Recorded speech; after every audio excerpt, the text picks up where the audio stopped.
Hello दोस्तों, welcome back to my channel knowledgeable brain. और आज हम इस वीडियो में बात करने वाले हैं मार्गरेट एटवुड की poem morning in the burned house के बारे में, जिसको बर्न्ड हाउस भी बताया गया है। लेकिन उससे पहले हम जानते हैं कुछ बातें मार्गरेट एटवुड के बारे में। दोस्तों, मार्गरेट का जन्म नवंबर 18 1939 में ओटावा कनाडा में हुआ था। मतलब कि वो एक कैनेडियन राइटर थी। वो एक पोएट, नॉवेलिस्ट, एसेइस्ट और लिटरेरी क्रिटिक थी। उनका नोटेबल वर्क रहा है द हैंडमेड्स टेल। अगर आपको उस पे कोई वीडियो चाहिए तो प्लीज़ मुझे कमेंट सेक्शन में लिख के ज़रूर बताइएगा। और साथ ही अगर आपको इंग्लिश लिटरेचर में कोई भी वीडियो चाहिए तो प्लीज़ मुझे बताइएगा, आपके लिए वो वीडियो ज़रूर बनाऊंगी। दोस्तों, उन्होंने ये पोएम लिखी थी 1991 में, जिसका थीम था ट्रॉमा, डिस्ट्रक्शन और मेमोरी एंड आइसोलेशन। चलिए आज हम इस पोयम को लाइन बाय लाइन पढ़ते हैं और समझते हैं। पोयम की शुरुआत में पोएट बोलती है, in the burned house I am eating breakfast. यहाँ पोएट एक बर्न्ड हाउस, जो जल चुका घर है, उसमें ब्रेकफास्ट कर रही है। ये बर्न्ड हाउस एक मेटाफॉर हो सकता है जो लाइफ की डिस्ट्रक्शन, ट्रॉमा या लॉस को रिप्रेजेंट करता है। घर जो जल गया, खत्म हो गया, लेकिन ब्रेकफास्ट करने की बात हो रही है।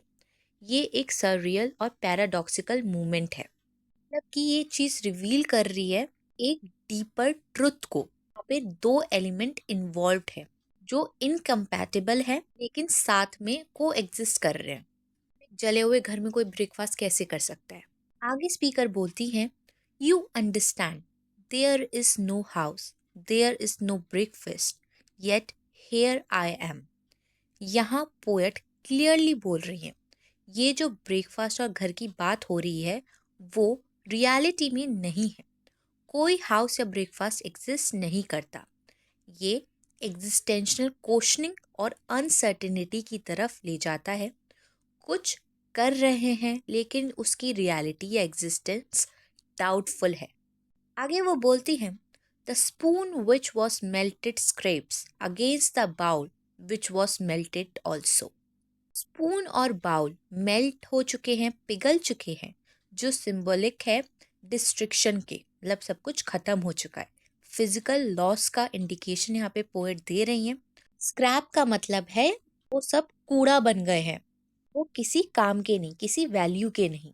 आगे वो बोलती है, no one else is around. इसका मतलब पोएट के साथ कोई नहीं है, वो अकेली है। हो सकता है आइसोलेशन से भी एग्जिस्टेंशनल फियर या लोनलीनेस का आइडिया हो। आगे वो बोलती हैं, where have they gone to, brother and sister, mother and father. इस लाइन में यहाँ पोएट अपनी फैमिली मेंबर्स का जिक्र करती है जो घर में नहीं है। फैमिली मेंबर्स का एब्सेंस एक इमोशनल वॉइड क्रिएट करता है, इमोशनल पेन क्रिएट कर रहा है। आगे कहती हैं, of along the shore perhaps. शोर का रेफरेंस एक सेफ स्पेस या मेमोरी की तरफ हो सकता है। मतलब हो सकता है कि वो कहीं चले गए हों और पोएट अब यहाँ पे अकेली रह गई हैं। Their clothes are still on the hangers. इस लाइन का मतलब है कि उनके जो कपड़े हैं वो अभी भी यहीं हैं। मतलब जो उनकी मेमोरीज है वो अभी भी यहीं हैं, जो पुराने घर की लाइफ का प्रूफ है।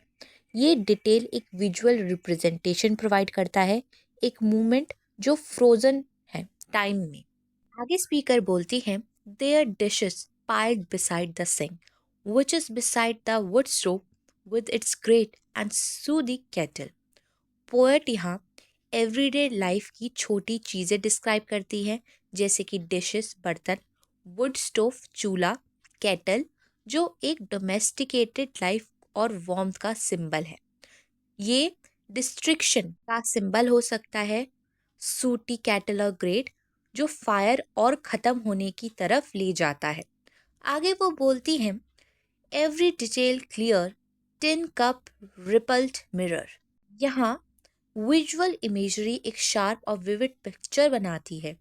पोएट हर छोटी चीज़ का ऑब्जर्वेशन कर रही है जो ख़त्म हो चुकी है, जो अब क्लियर नहीं है। आगे वो कहती हैं, the day is bright and songless, the lake is blue, the forest watchful. यहाँ कॉन्ट्रास्ट दिखाया गया है। ब्राइट और सॉन्गलेस के बीच।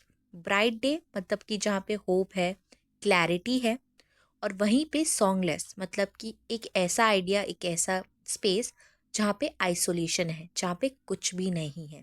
तो वो कॉन्ट्रास्ट में बात कर रही हैं कि जहाँ एक तरफ जो घर है वो जल चुका है, सब कुछ तबाह हो चुका है, वहीं पे दूसरी तरफ बाहर ब्राइट और सनी डे है, आसमान बिल्कुल क्लियर है।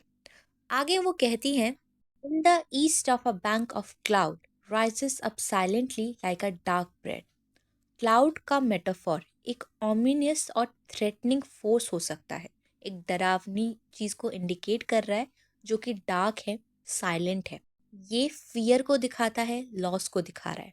आगे वो बोलती हैं, I can see the salts in the oilcloth, I can see the flaws in the glass, those flares where the sun hits them. दोस्तों, इस लाइन में ऑयल क्लोथ और ग्लास की फ्लॉस और स्वेल्स एक सिंबॉलिक मीनिंग के साथ interconnected हो सकते हैं, मतलब कि एक मेमोरी या सर्वाइवल की तरह। ये एक विजुअल परसेप्शन ऑब्जर्वेशन है पोएट की। आगे वो कहती है, I can't see my own arms and legs or know if this is a trap or blessing. Poet अपने आप की फिजिकल रियलिटी के डाउट में है। वो बोल रही हैं, क्या ये सिचुएशन एक ट्रैप है या ब्लेसिंग है, एक आशीर्वाद है या फिर एक श्राप है। एक एग्जिस्टेंशियल क्वेश्चन जो आइडेंटिटी और एग्जिस्टेंस के बारे में सोचने की तरफ ले जाता है। आगे वो बोलती हैं, finding myself back here where everything in the house has long been over. Poet वापस एक स्पेस में आ गई हैं जहाँ कुछ भी एग्जिस्ट नहीं करता, कुछ भी नहीं है, सब कुछ तबाह हो चुका है, डिस्ट्रॉय हो चुका है। ये रिटर्न एक रिफ्लेक्शन का मेटाफॉर है। आगे कहती है, including my own body, including the body I had then, including the body I have now. यहाँ पोएट बॉडी और सेल्फ को डिफाइन कर रही है, अपने स्ट्रगल को डिफाइन कर रही है। बॉडी एक मेटाफॉर हो सकता है जो लॉस, चेंज और सेल्फ आइडेंटिटी के कॉन्सेप्ट को एक्सप्लोर कर रहा है। आगे कहती हैं, as I sit at this morning table alone and happy. Poet अपनी सिचुएशन को रिफ्लेक्ट कर रही हैं। वो कह रही हैं कि वो अकेली हैं, लेकिन फिर भी उनके मन में एक शांति है। आगे वो बोलती हैं, where child's feet on the scorched floor boards I can almost see. तो ये एक विजुअल इमेजरी का यूज़ यहाँ पे उन्होंने किया है। चाइल्ड का बेयर फीट मतलब नंगे पैर निशान छपे हुए हैं फ्लोर पर, वो एक ट्रॉमा, एक पेन को रिप्रेजेंट करते हैं। आगे वो बोलती है, in my burning clothes the thin green short and grubby yellow T shirt. Burning clothes एक सिंबल हो सकता है जो डिस्ट्रक्शन या चेंज को दिखा रहा है, जो लॉस और सर्वाइवल की तरफ एक इशारा है।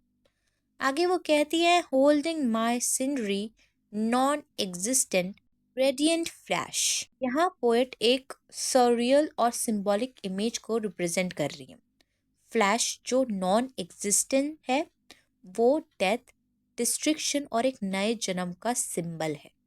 यहीं पे ये पोएम ख़त्म हो जाती है। दोस्तों, आई होप आपको ये पोएम समझ में आई हो। वीडियोस देखने के लिए हमारे चैनल को लाइक करें, शेयर करें और सब्सक्राइब करना ना भूलें। अगली बार फिर मिलेंगे एक और नई वीडियो के साथ। Thank you for watching this video.